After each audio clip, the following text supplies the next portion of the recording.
महाभारत की शिक्षा हर काल में प्रासंगिक रही है। महाभारत को पढ़ने के बाद इससे हमें जो शिक्षा या सबक मिलता है उसे याद रखना भी जरूरी है। तो आओ हम जानते हैं ऐसी ही 25 तरह की शिक्षाएं जो हमें महाभारत, युगंधर और मृत्युंजय पढ़ने पर मिलती हैं। हालांकि यह भी सच है कि आप महाभारत पढ़ेंगे तो हो सकता है कि आपको कुछ अलग शिक्षा या सबक मिले। जीवन को योजनाओं से भरे जीवन के किसी भी क्षेत्र में बेहतर रणनीति आपके जीवन को सफल बना सकती है, और यदि कोई योजना या रणनीति नहीं है तो समझो जीवन एक अराजक भविष्य में चली जाएगी जिसके सफल होने की कोई गारंटी नहीं। भगवान श्री कृष्ण के पास पांडवों को बचाने का कोई मास्टर प्लान नहीं होता तो पांडवों की कोई औकात नहीं थी कि वे कौरवों से किसी भी मामले में जीत जाते। संगत और पंगत हो अच्छी, कहते हैं कि जैसी संगत वैसी पंगत और जैसी पंगत वैसा जीवन। आप लाख अच्छे हैं लेकिन यदि आपकी संगत बुरी है तो आप बर्बाद हो जाएंगे, लेकिन यदि आप लाख बुरे हैं और आपकी संगत अच्छे लोगों से है और आप उनकी सुनते भी हैं तो निश्चित ही आप आबाद हो जाएंगे। कौरवों के साथ शकुनी जैसे लोग थे और पांडवों के साथ कृष्ण, शकुनी मामा जैसी आपने संगत पाल रखी है तो आपका दिमाग चलना बंद ही समझो। अधूरा ज्ञान घातक, कहते हैं कि अधूरा ज्ञान सबसे खतरनाक होता है। इस बात का उदाहरण है अभिमन्यु। अभिमन्यु बहुत ही वीर और बहादुर योद्धा था, लेकिन उसकी मृत्यु जिस परिस्थिति में हुई उसके बारे में सभी जानते हैं। मुसीबत के समय यह अधूरा ज्ञान किसी भी काम का नहीं रहता है। आप अपने ज्ञान में पारंगत बने। किसी एक विषय में तो दक्षता हासिल होनी ही चाहिए। दोस्त और दुश्मन की पहचान करना सीखें। महाभारत में ऐसे कई मित्र थे जिन्होंने अपनी ही सेना के साथ विश्वासघात किया। ऐसे भी कई लोग थे जो ऐन वक्त पर पाला बदलकर कौरवों या पांडवों के साथ चले गए। शल्य और युयुत्सु इसके उदाहरण हैं। इसीलिए कहते हैं कि कई बार दोस्त के भेष में दुश्मन हमारे साथ आ जाते हैं और हमसे कई तरह के राज लेते रहते हैं। कुछ ऐसे भी दोस्त होते हैं जो दोनों तरफ होते हैं, जैसे कौरवों का साथ दे रहे भीष्म, द्रोण और विदुर ने अंतत युद्ध में पांडवों का ही साथ दिया। हथियार से ज्यादा घातक बोल वचन। महाभारत का युद्ध नहीं होता यदि कुछ लोग अपने वचनों पर संयम रख लेते। जैसे द्रौपदी यदि दुर्योधन को अंधे का पुत्र भी अंधा नहीं कहती तो महाभारत नहीं होती। शिशुपाल और शकुनी हमेशा चुभने वाली बातें ही करते थे, लेकिन उनका हश्र क्या हुआ यह सभी जानते हैं। सबक यह कि कुछ भी बोलने से पहले हमें यह सोच लेना चाहिए कि इसका आपके जीवन, परिवार या राष्ट्र पर क्या असर होगा।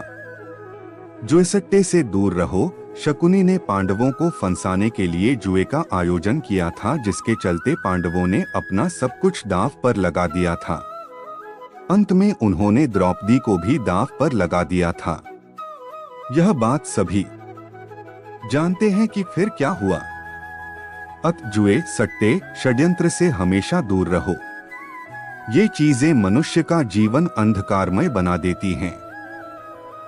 सदा सत्य के साथ रहो। कौरवों की सेना पांडवों की सेना से कहीं ज्यादा शक्तिशाली थी। एक से एक योद्धा और ज्ञानी जन कौरवों का साथ दे रहे थे। पांडवों की सेना में ऐसे वीर योद्धा नहीं थे। कहते हैं कि विजय उसकी नहीं होती जहां लोग ज्यादा हैं, ज्यादा धनवान हैं या बड़े पदाधिकारी हैं। विजय हमेशा उसकी होती है जहां ईश्वर है, और ईश्वर हमेशा वही है जहां सत्य है। इसलिए सत्य का साथ कभी न छोड़ें। अंतत सत्य की ही जीत होती है। सत्य के लिए जो करना पड़े करो। लड़ाई से डरने वाले मिट जाते हैं। जिंदगी एक उत्सव है, संघर्ष नहीं। लेकिन जीवन के कुछ मोर्चों पर व्यक्ति को लड़ने के लिए हमेशा तैयार रहना चाहिए। जो व्यक्ति लड़ना नहीं जानता, युद्ध उसी पर थोपा जाएगा या उसको सबसे पहले मारा जाएगा। महाभारत में पांडवों को यह बात श्री कृष्ण ने अच्छे से सिखाई थी। पांडव अपने बंधु बांधवों से लड़ना नहीं चाहते थे, लेकिन श्री कृष्ण ने समझाया कि जब किसी मसले का हल शांतिपूर्ण तरीके से नहीं होता, तो फिर युद्ध ही एकमात्र विकल्प बच जाता है। कायर लोग युद्ध से पीछे हटते हैं। युद्ध भूमि पर पहुंचने के बाद भी अर्जुन युद्ध नहीं करना चाहता था। तब भगवान श्री कृष्ण ने उससे कहा कि न कोई मरता है और न कोई मारता है, सभी निमित्त मात्र हैं। आत्मा अजर और अमर है, इसलिए मरने या मारने से क्या डरना। खुद नहीं बदलोगे तो समाज तुम्हें बदल देगा। जीवन में हमेशा दानी, उदार और दयालु होने से काम नहीं चलता। महाभारत में जिस तरह से कर्ण की जिंदगी में उतार चढ़ाव आए, उससे यही सीख मिलती है कि इस क्रूर दुनिया में अपना अस्तित्व बनाए रखना कितना मुश्किल होता है। इसलिए समय के हिसाब से बदलना जरूरी होता है, लेकिन वह बदलाव ही उचित है जिसमें सभी का हित हो। कर्ण ने खुद को बदलकर अपने जीवन के लक्ष्य तो हासिल कर लिया, लेकिन वे फिर भी महान नहीं बन सके, क्योंकि उन्होंने अपनी शिक्षा का उपयोग समाज से बदला लेने की भावना से किया। बदले की भावना से किया गया कोई भी कार्य आपके समाज का हित नहीं कर सकता। शिक्षा का सदुपयोग जरूरी। समाज ने एक महान योद्धा कर्ण को तिरस्कृत किया था, जो समाज को बहुत कुछ दे सकता था, लेकिन समाज ने उसकी कदर नहीं की, क्योंकि उसमें समाज को मिटाने की भावना थी। कर्ण के लिए शिक्षा का उद्देश्य समाज की सेवा करना नहीं था, अपितु वो अपने सामर्थ्य को आधार बनाकर समाज से अपने अपमान का बदला लेना चाहता था। समाज और कर्ण दोनों को ही अपने अपने द्वारा किए गए अपराध के लिए दंड मिला है और आज भी मिल रहा है। कर्ण यदि यह समझता कि समाज व्यक्तियों का एक जोड़ मात्र है जिसे हम लोगों ने ही बनाया है, तो संभवत वह समाज को बदलने का प्रयास करता, न कि समाज के प्रति घृणा करता। अच्छे दोस्तों की कदर करो। ईमानदार और बिना शर्त समर्थन देने वाले दोस्त भी आपका जीवन बदल सकते हैं। पांडवों के पास भगवान श्री कृष्ण थे, तो कौरवों के पास महान योद्धा कर्ण थे। इन दोनों ने ही दोनों पक्षों को बिना शर्त अपना पूरा साथ और सहयोग दिया था। यदि कर्ण को छल से नहीं मारा जाता, तो कौरवों की जीत तय थी। पांडवों ने हमेशा श्री कृष्ण की बातों को ध्यान से सुना और उस पर अमल भी किया, लेकिन दुर्योधन ने कर्ण को सिर्फ एक योद्धा समझकर उसका पांडवों की सेना के खिलाफ इस्तेमाल किया। यदि दुर्योधन कर्ण की बात मानकर कर्ण को घटोत्कच को मारने के लिए दबाव नहीं डालता, तो इंद्र द्वारा दिया गया जो अमोघ अस्त्र कर्ण के पास था, उससे अर्जुन मारा जाता। भावुकता कमजोरी है। धृतराष्ट्र अपने पुत्रों को लेकर जरूरत से ज्यादा ही भावुक और आसक्त थे। यही कारण रहा कि उनका एक भी पुत्र उनके वश में नहीं रहा। वे पुत्र मोह में भी अंधे थे। इसी तरह महाभारत में हमें ऐसे कुछ पात्र मिलते हैं जो अपनी भावुकता के कारण मूर्ख ही सिद्ध होते हैं। जरूरत से ज्यादा भावुकता कई बार इंसान को कमजोर बना देती है और वो सही गलत का फर्क नहीं पहचान पाता। कुछ ऐसा ही हुआ महाभारत में धृतराष्ट्र के साथ, जो अपने पुत्र मोह में आकर सही गलत का फर्क भूल गए। शिक्षा और योग्यता के लिए जुनूनी बनो। व्यक्ति के जीवन में उसके द्वारा हासिल शिक्षा और उसकी कार्य योग्यता ही काम आती है। दोनों के प्रति एकलव्य जैसा जुनून होना चाहिए, तभी वह हासिल होती है। अगर आप अपने काम के प्रति जुनूनी हैं, तो कोई भी बाधा आपका रास्ता नहीं रोक सकती। कर्मवान बनो। इंसान की जिंदगी जन्म और मौत के बीच की कड़ी भर है। यह जिंदगी बहुत छोटी है। कब दिन गुजर जाएंगे आपको पता भी नहीं चलेगा, इसलिए प्रत्येक दिन का भरपूर उपयोग करना चाहिए। कुछ ऐसे भी कर्म करना चाहिए जो आपके अगले जीवन की तैयारी के हों। ज्यादा से ज्यादा कार्य करो। घर और कार्यालय के अलावा भी ऐसे कार्य करो जिससे आपकी संतानें आपको याद रखें। गीता यही संदेश देती है कि हर पर ऐसा कार्य कर जो तेरे जीवन को सुंदर बनाए। अहंकार और घमंड होता है पतन का कारण। अपनी अच्छी स्थिति, बैंक बैलेंस, संपदा, सुंदर रूप और विद्वता का कभी अहंकार मत कीजिए। समय बड़ा बलवान है। धनी, ज्ञानी, शक्तिशाली पांडवों ने वनवास भोगा और अति सुंदर द्रौपदी भी उनके साथ वनों में भटकती रही। समय के खेल निराले हैं। जिस अम्बा का जीवन भीष्म के कारण बर्बाद हो गया था, उसने शिखंडी के रूप में जन्म लेकर भीष्म से बदला लिया था। महाभारत में ऐसे कई उदाहरण हैं जिनसे यह प्रेरणा मिलती है कि घमंड को पतन का कारण बनने में देर नहीं लगती है। कोई भी संपत्ति किसी की भी नहीं है। अत्यधिक लालच इंसान की जिंदगी को नर्क बना देता है। जो आपका नहीं है उसे अनीतिपूर्वक लेने, हड़पने का प्रयास न करें। आज नहीं तो कल उसका दंड अवश्य मिलता है।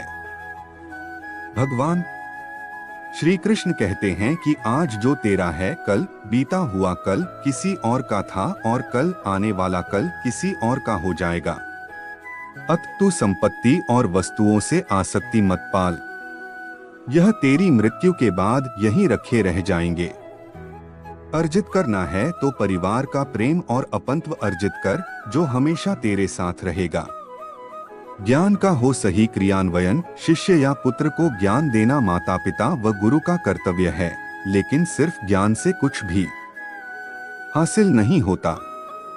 बिना विवेक और सद्बुद्धि के ज्ञान अकर्म या विनाश का कारण ही बनता है। इसलिए ज्ञान के साथ विवेक और अच्छे संस्कार देने भी जरूरी हैं। हमने ऐसे कई व्यक्ति देखे हैं जो है तो बड़े ज्ञानी, लेकिन व्यक्तित्व से दब्बू या खब्बू हैं या किसी जंगल में धूनी रमाकर बैठे हैं। उनके ज्ञान से न तो परिवार का हित हो रहा है और न समाज का। ऐसे लोगों को कहते हैं अपने मियां मिट्ठू। खुद लिखे और खुद ही बांचे। दंड का डर जरूरी। न्याय व्यवस्था वही कायम रख सकता है जो दंड को सही रूप में लागू करने की क्षमता रखता हो।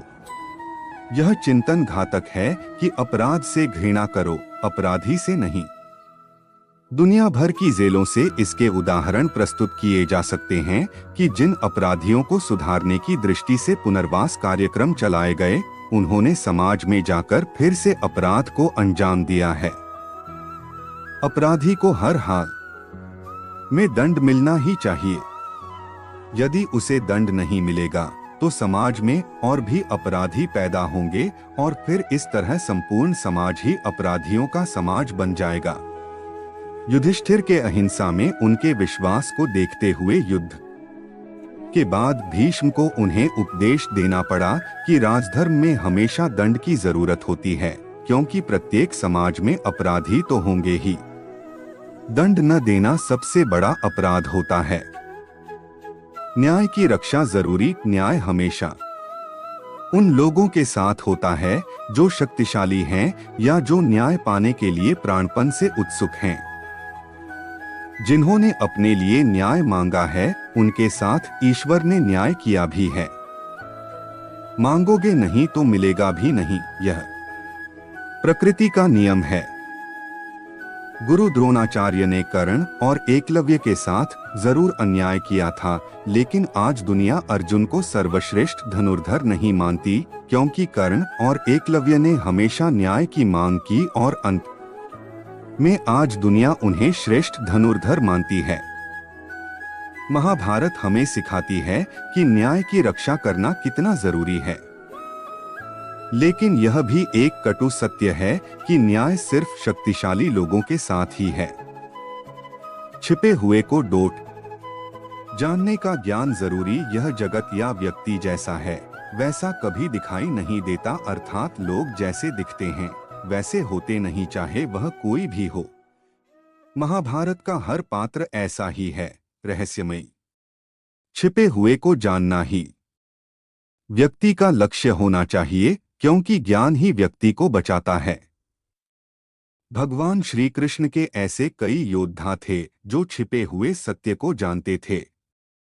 सफर करने में होती है बरकत, एक स्थान से दूसरे स्थान पर जाना या एक स्थान को छोड़कर दूसरे स्थान पर रहने से लाभ ही मिलता है। पांडवों को हस्तिनापुर छोड़कर 2 बार जंगल में रहना पड़ा और अंत में उनको जब खांडवप्रस्थ मिला तो वे वहां चले गए। इसी तरह भगवान श्री कृष्ण को भी कई बार मथुरा को छोड़कर जाना पड़ा और अंत में वे द्वारिका में बस गए थे।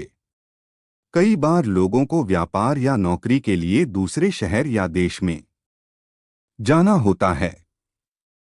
गोपनीयता और संयम जरूरी, जीवन हो या युद्ध, सभी जगह गोपनीयता का महत्व है।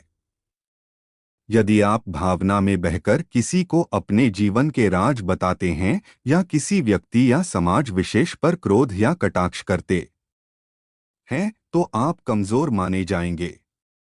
महाभारत में ऐसे कई मौके आए जबकि नायकों ने अपने राज ऐसे व्यक्ति के समक्ष खोल दिए जो राज जानने ही आया था, जिसके चलते ऐसे लोगों को मुंह की खानी पड़ी।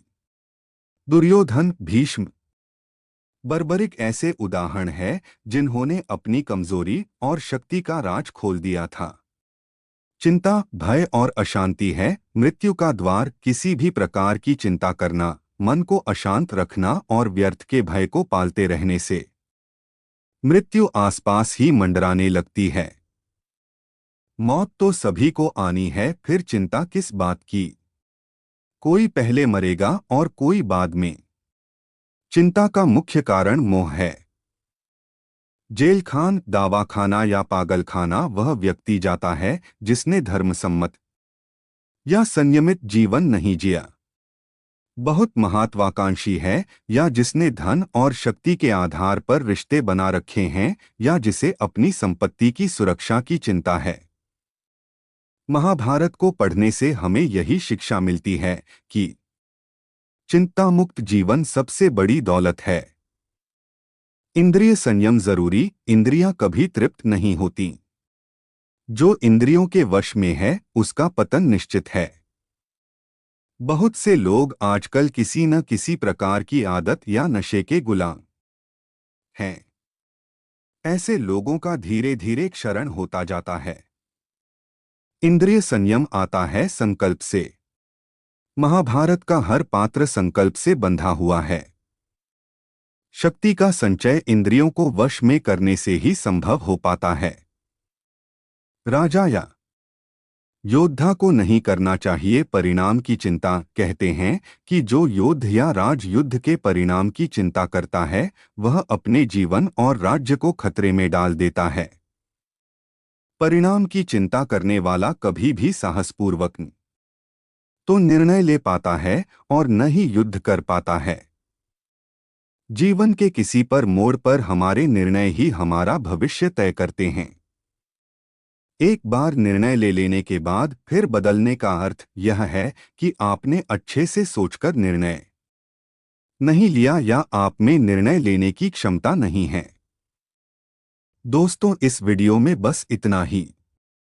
अगर आपको यह वीडियो पसंद आए तो लाइक करें, शेयर करें, सब्सक्राइब करें और कमेंट करें। धन्यवाद।